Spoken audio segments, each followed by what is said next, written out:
How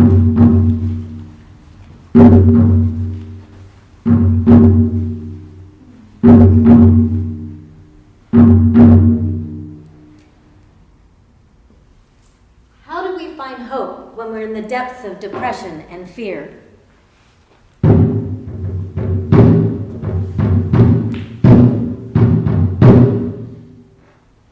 To be or not to be, that is the question.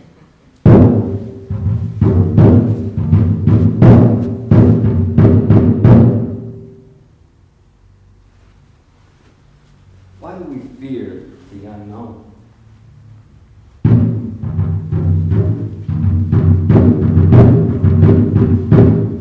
By any means necessary, we shall conquer these fears.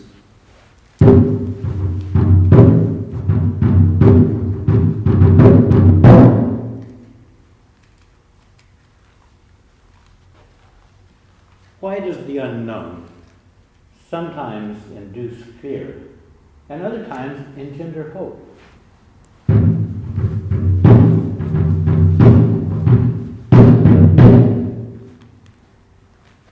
I have heard my daughter say, she has often dreamed of unpleasantness and waked herself with laughter.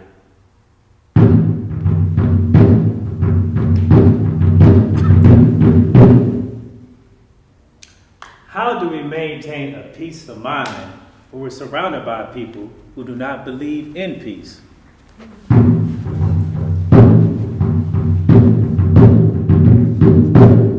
I once heard a wise man say that the strong man is not the man who can knock another man down with his fist, but one who can remain peaceful even while he is angry.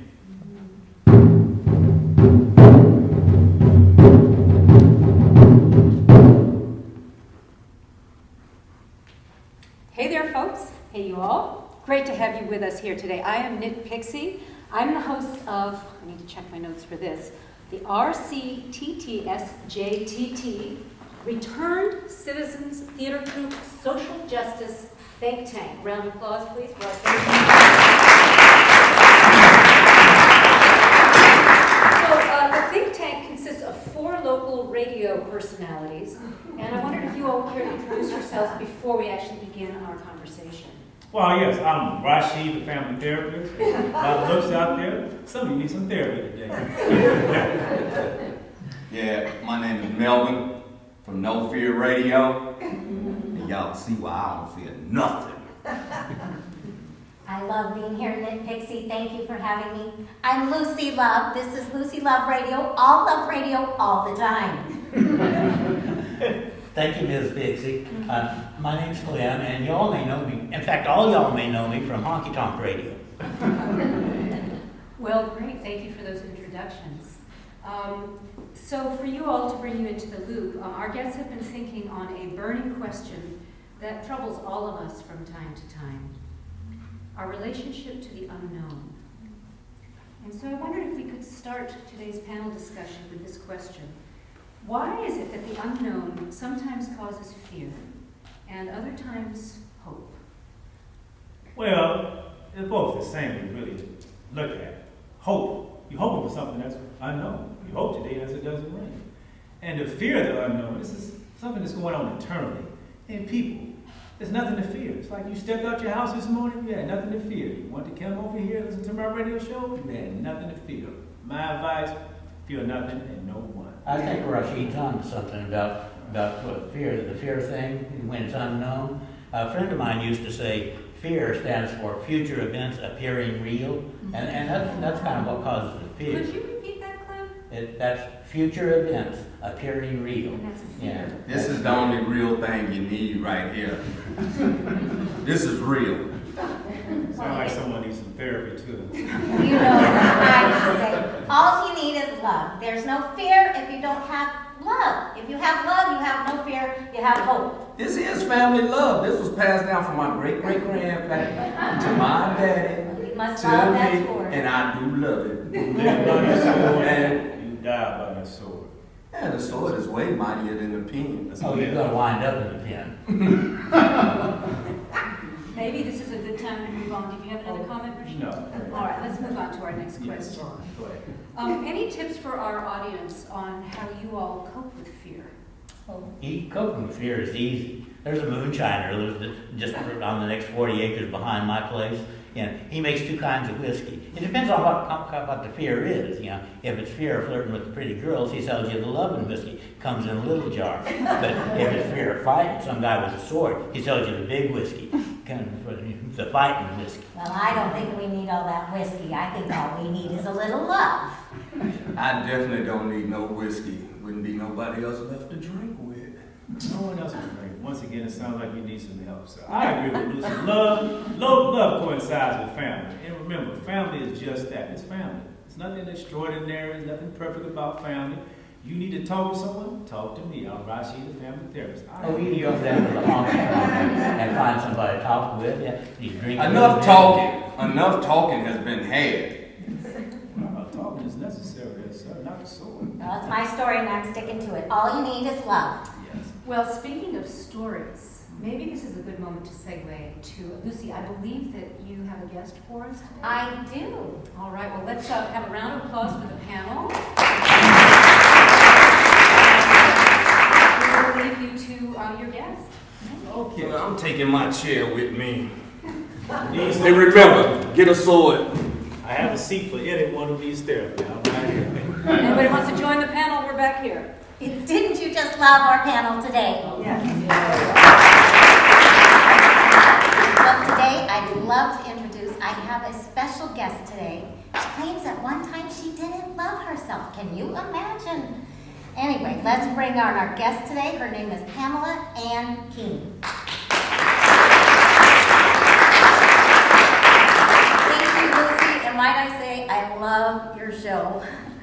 And my story goes a little something like this. When I was 4, my parents would get divorced, and it would be the first heartbreak that I would know. When I was 7, childhood trauma would begin to forever change my life. I learned how to keep secrets. Yours, mine, very often ours. I was good at keeping these secrets until those secrets got good at keeping me. They say you're only as sick as your secrets, and believe me, I was sick. And they say your secrets can take you out.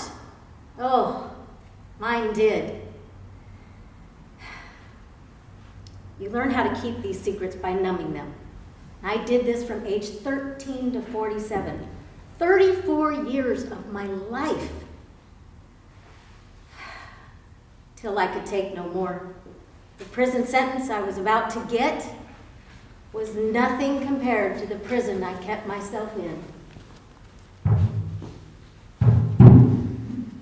I got you, Pamela, and you are so depressed. You're so joyous. You're desperate, You are so resourceful. defeated, You are so triumphant. full of fear, You are fearless. hopeless. You are hopeful.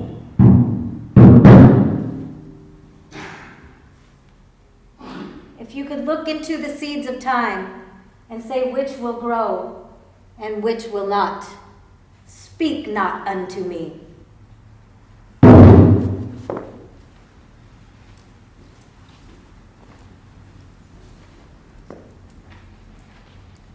Dad,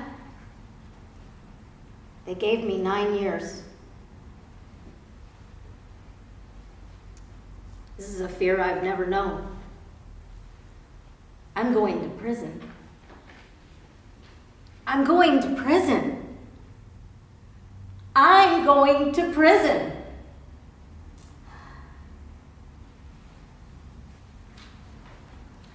I'm a long way away from home, halfway across the United States, far away from my home in California.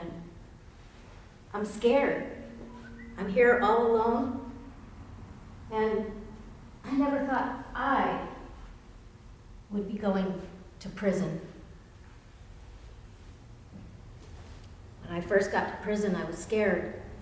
I used to pretend to sleep with my face against the wall so that I couldn't see you and you couldn't see me. So if you weren't there, I wasn't there.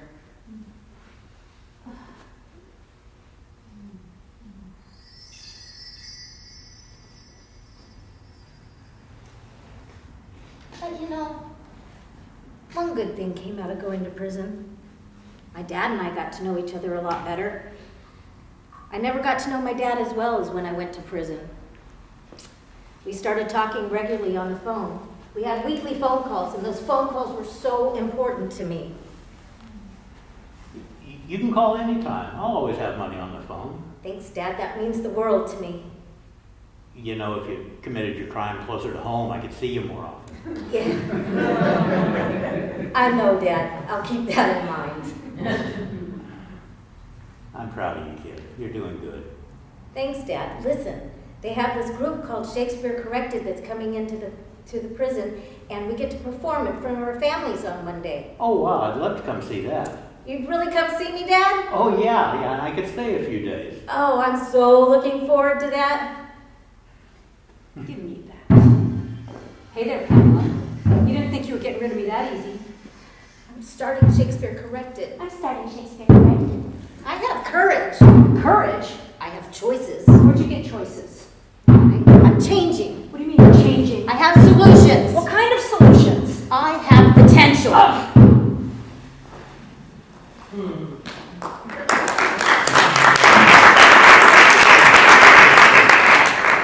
Shakespeare Corrected gave me back my confidence. It gave me hope. I learned to trust my feelings for the first time. First time I saw my dad in 3 years, I was out in the audience. Gave me a boost of confidence to see him there. It was like a sense of normalcy in a place that just wasn't so normal. I wanted to do my best.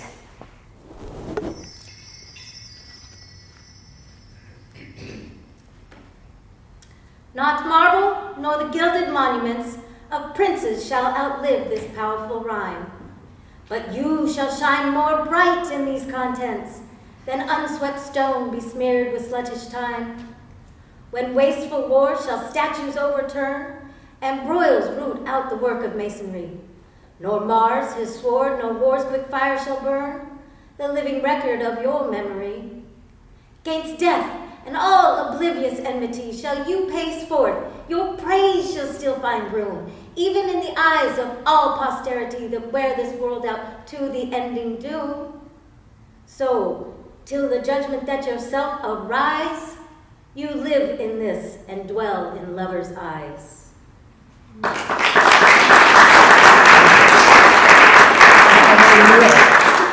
Dad, you came all the way from California. What'd you think? Oh, God, I was impressive. I was so impressed by what I saw. God,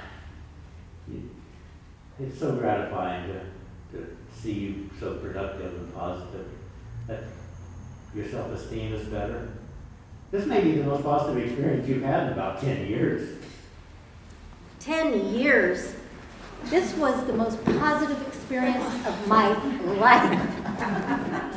I may have made some bad life choices, but those choices made me who I am today.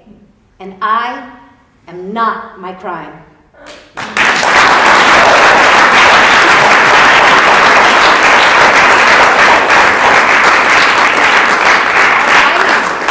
Lucy Love Radio, all love radio all the time. We'd like to thank our special guest, Pamela Keene.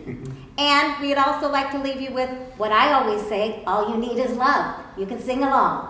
All you need is love. All you need is love. All you need is love.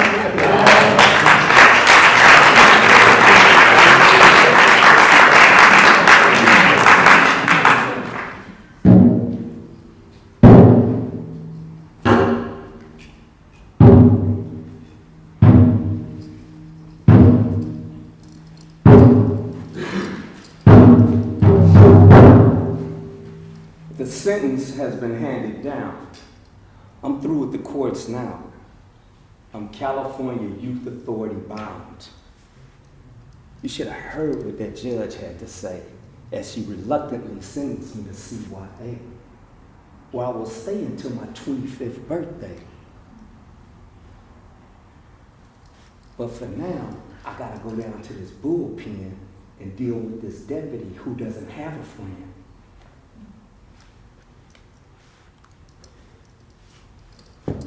Okay, I'm gonna need the babies to step away as I send you all off to CYA. Don't worry about these men in the bullpen. They're all headed to the state pen. But today is not your day.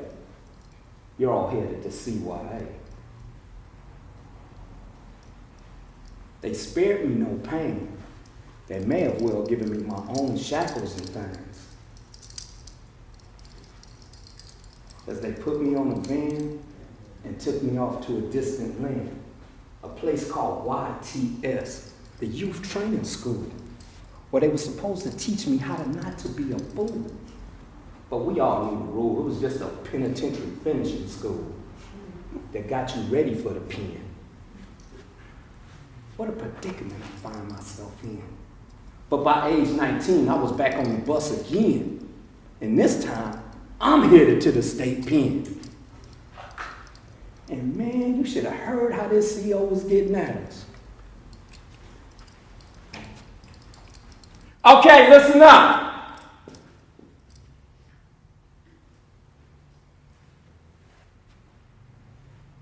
When I'm doing this, you're doing this. Do I make myself clear? I'm gonna need you to move over to this seat right here. Be quick about it, lady. Don't you play with me.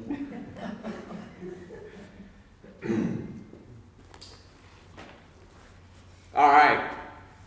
Listen up. When I call your name, step out of the tank, grab a jumpsuit to the side. Jumpsuit over here. Okay? Williams! Be quick about it, Williams.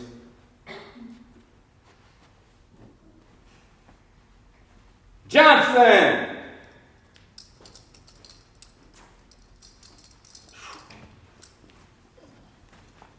Hey, Johnson, right here, in front. As long as you are in the California Department of Corrections, don't you ever walk behind me. Do I make myself clear? Yes. Get your ass over here. Weinstock!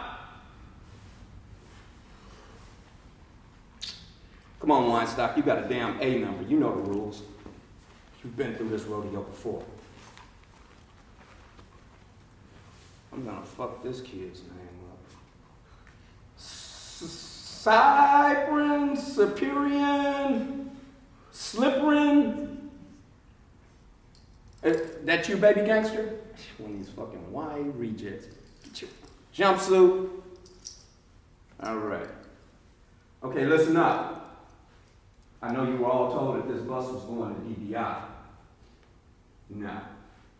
This bus is going to San Quentin. Hey, don't be so damn happy about it. All right, I have a few rules. One, there's absolutely, positively, unequivocally no talking on my bus. Two, there'll be no deuces on my bus. Fucking gangbang on me? Talking about no deuces for? I'm a tray. Oh, he doesn't want us to take a dump on this bus. So you got your property. If I hear every one of you ask me, where's my property? Do I have my property? Is my property got a phone? You won't see that shit for 6 months. Do I make myself clear? You have any business to handle? All right, let's load this damn bus up. Williams!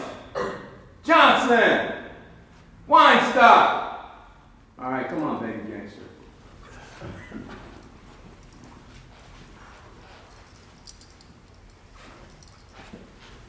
Man, anybody say anything to any of us, Right. we just gonna get off on these fools. I got you, man. I got my guy, brother. I ain't taking my manhood. Yeah. I be young, but I ain't dumb. Right. As the bus pulled closer to the gate, I could feel my heartbeat at a faster rate.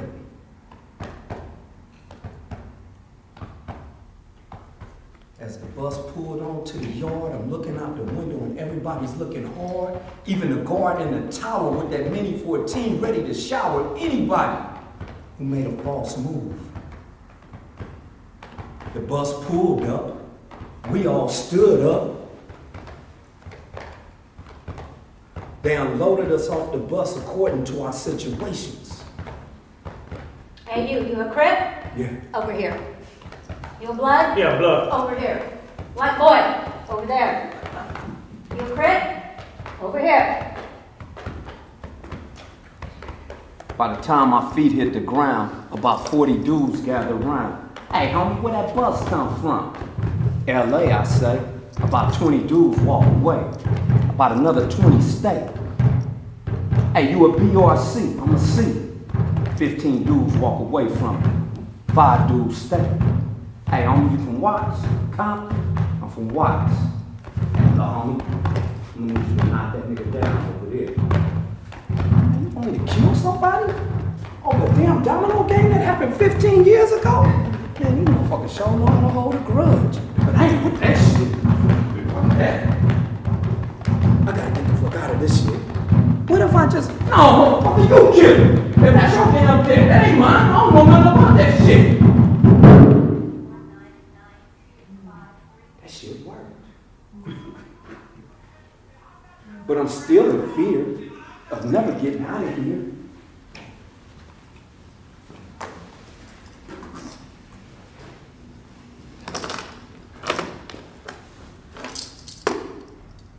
I'm just a few days in of this 26-year life sentence.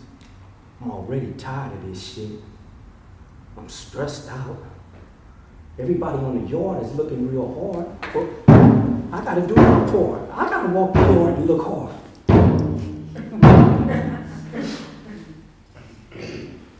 But at night when I'm in that cell, I'm gonna cry like hell, and ain't nobody gonna be able to tell.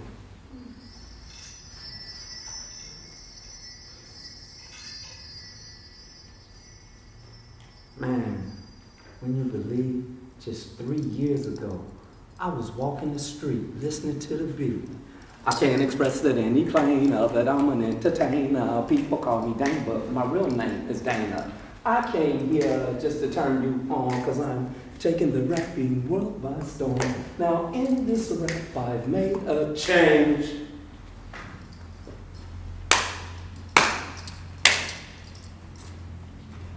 Now I'm sitting in prison in these shackles and chains. Sitting in with these blues, with the blues, looking at the evening news. Oh shit, they just arrested this fool for murder. Hope they don't bring his ass in here, because that's just one more motherfucker I got to fear.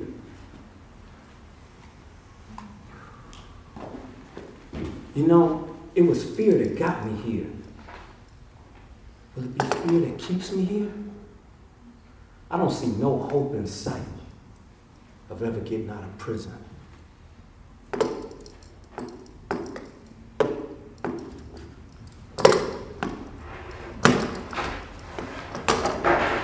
All I have is this mask. Will this mask protect me?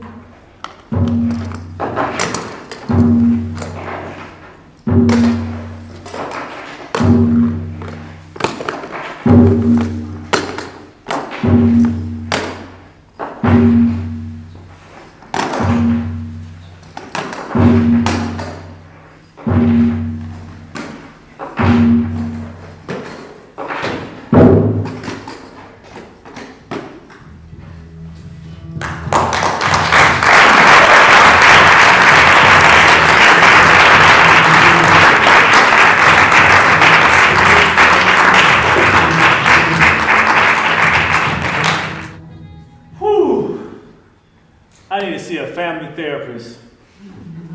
Yeah, I'm having some family problems, and I'm best thinking has not helped me at all. So I'm gonna see if I can get some help. Try to get through to this because this is rough. I'm Rashid, the family therapist. How may I help you? Yes, my name is Ishmael. I'm having some family problems. But before I just get straight off into my family problems, I think it's best I tell you about my upbringing. See, I'm one of 5 children. I'm the middle child. My mother and father, yes, they were married. Happily, I thought. But around the age 7, the people who said that they do decided to say that they don't. They got a divorce.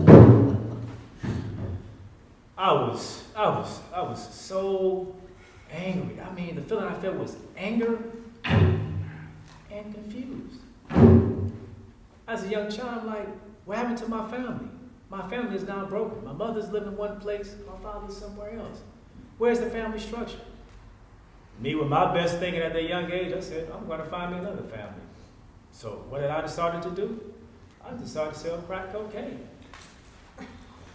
This is going to solve my problems. So you said you started to sell crack cocaine. Did you think it would solve your problems? No, not solve that problem, but solve a problem. So I continued to sell drugs until 2 guys tried to rob me at the age of 18. And I murdered both of them. Now I was on my way to California Youth Authority. And while in the Youth Authority, hey, I had everyone to blame. It was my family reason why I was there. I continued to sell drugs in the Youth Authority. I got them quarter pieces. What you need, an ounce? You don't want none? I got a cap of weed. You need a cap? We need them 50s.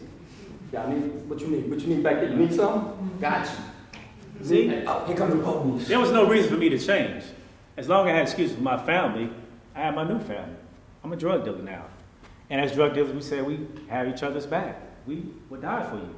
These are the words that I spoke with my new family. And this is my best thinking as a young man. I was 18 at the time. Life was good, at least as I thought it was, until my youngest brother was murdered at the age of 18. So, how did I deal with that? I was emotionally struck. But I wasn't going to call the police because drug dealers don't call the police. We don't trust them. We have our own code of rules. So I'm going to seek revenge on the person who I thought may have killed my brother, and I murdered him. Now, I'm going from the California Youth Authority to the streets. I murdered someone, but I'm not going to get caught. This is what I'm telling myself. Deep inside, I know I'm on my way to jail at some point in time. There's no 401ks in selling drugs. There's no retirement. Either death or jail. And then on the summer morning, July 23rd, 1993, I heard a knock at the door. Police, open up. We have a warrant.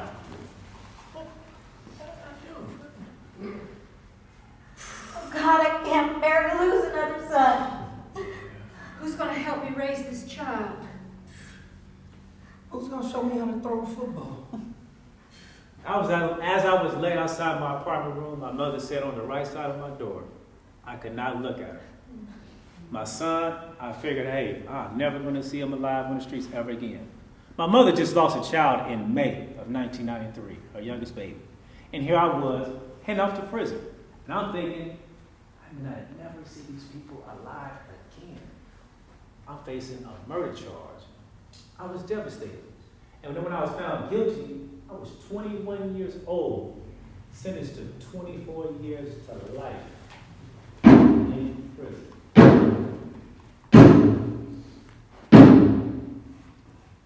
Of course, I couldn't cry. Gangsters don't cry. Men don't cry. I chose my place to cry in the shower. Let the water run, and I cried. Because I knew I had made a big mistake. But I couldn't let the world know it. I had to put this shield on because I'm a drug dealer. I'm a gangster. This is what I do. So I'm telling myself, well, Ishmael, if you're going to die in prison, make yourself a better man today than you were yesterday. Don't do like you did when you were in YA. Of course, okay, you're not going to get out of prison. At least let your last image with your family be someone who's being responsible. So while I was in prison, I decided I'm going to give myself some education. So I got my AA degree while I was in prison. To make, build my confidence, learn how to interact with people, get some good knowledge. And I wanted to make myself employable if there was a chance for me to get out. So I took some vocational trades, learned how to weld, some carpentry, vocational skills. And since I thought I was going to die in prison and I was never getting out, I said, well, let me be on the right foot when I meet my maker. So let me get a strong sense of spirituality. That's what I did also.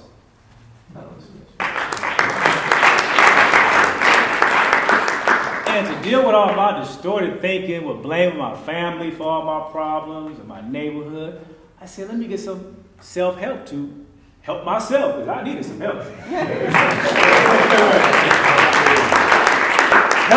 Help was not coming from nowhere else. It started within. And this when I started to, mature as a young man. I said, okay, well now, if and when you do get out, at least you be prepared. You're not the same person. So now I'm given an opportunity where I'm going to be appearing in front of the parole board. These are the people who, with a quick decision, can say yes or no. Remember, I got spirituality, I got vocational trades. I'm ready. I'm the full package. At least I think. I know for certain I'm not the same person I used to be. So, me being having my first chance going in front of the parole board, first 2 chances, I'd say, I had high expectations, as well as my family did too. 20 years in, I'm ready to come home now. I'm a changed person. But the first 2 times I went to the parole board, it was not favorable. I was devastated. My mother even she actually gave up. She made a statement, she said, well, maybe prison is the best place for you. I'm like, prison the best place for me? I could see from her point of view, she lost 1 child to get murdered, another guy. She may thought I was going to fall back into the same lifestyle I did when I got out the youth authority, go back to selling drugs. But I didn't give up. I kept on being the same person who I was, bettering myself. So on the 3rd time I went to the parole board was October 31st, 2007, in front of the parole board. And they said yes.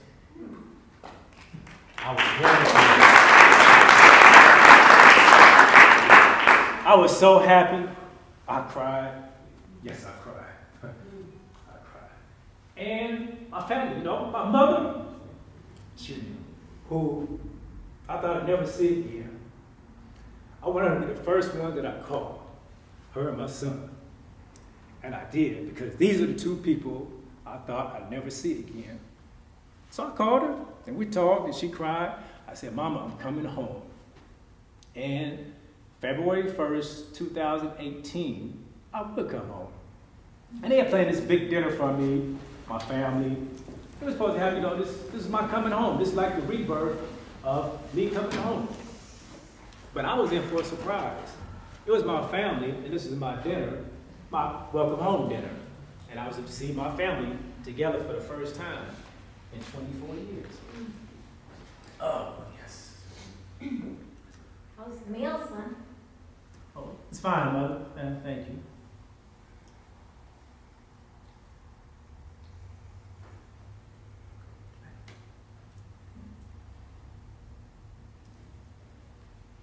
Good to have you home, Dad. It's good to see you too, son. Good to see you. How how is this for you? Well, it's family. It's all right. Mm-hmm.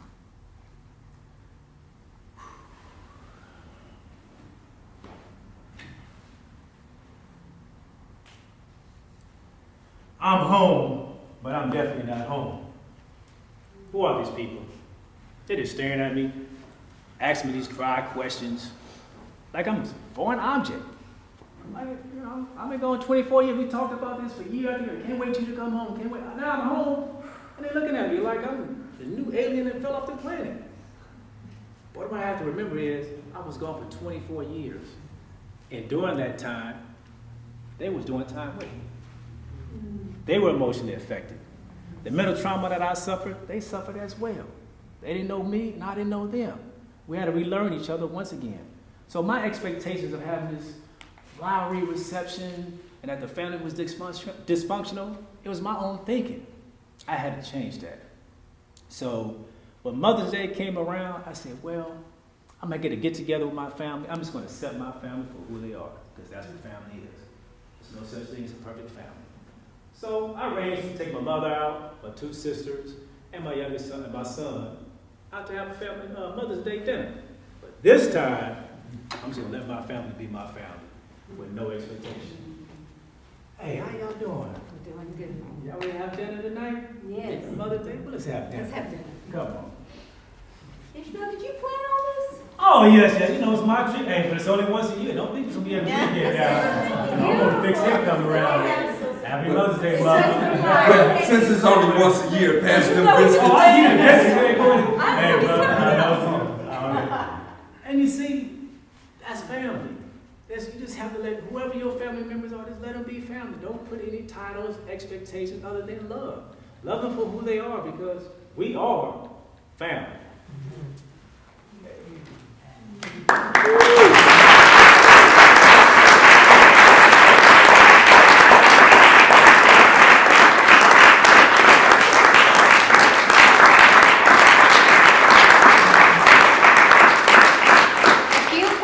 Into the seeds of time. And say which ones will grow. And which will not. Speak not unto me.